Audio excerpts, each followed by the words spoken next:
বিসমিল্লাহির রহমানির রহিম। শান্তি বর্ষিত হোক হজরত সালি আলাইহিস সালামের ওপর, যিনি আল্লাহর একজন মহান নবী ছিলেন।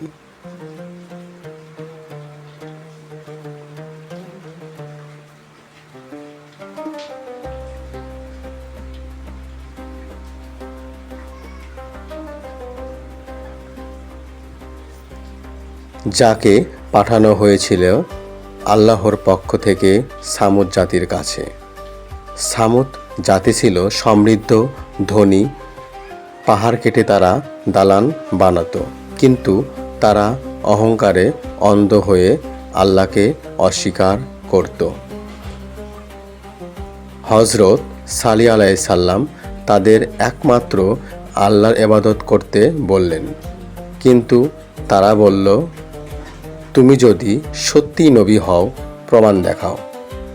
তারা পাহাড় থেকে একটি জীবন্ত উটনি বের করে আনার চ্যালেঞ্জ দিল।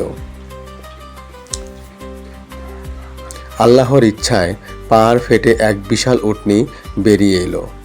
এটি ছিল তাদের জন্য এক স্পষ্ট মুজিজা।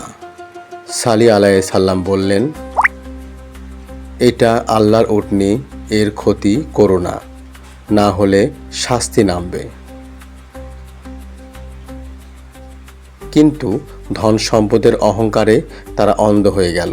তারা এক রাতে পরিকল্পনা করল উটনিকে হত্যা করবে। কয়েকজন সাহসী যুবক মিলে উটনিকে হত্যা করল।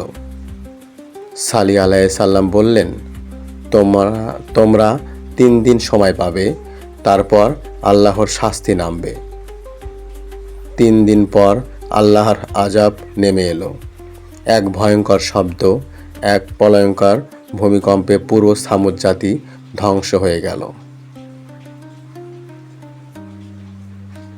এই ঘটনা থেকে আমরা যা শিখলাম, অহংকার মানুষের ধ্বংস ডেকে আনে।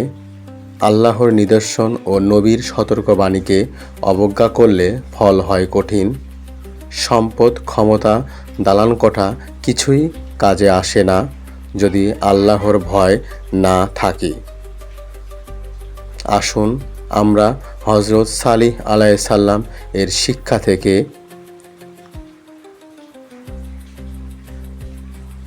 অহংকার বর্জন করি, আল্লাহর নিদর্শনগুলোকে সম্মান করি, আল্লাহর রাস্তা মেনে চলি। আপনি যদি এই ধরনের শিক্ষণীয় ভিডিও পছন্দ করেন, তাহলে সিরেনু চ্যানেলটি সাবস্ক্রাইব করুন, শেয়ার করুন আর আমাদের সঙ্গে থাকুন। আল্লাহ আমাদেরকে সবাইকে হেদায়েত দান করুক, আমিন। আসসালামু আলাইকুম ওয়া রাহমাতুল্লাহি ওয়া বারাকাতুহু।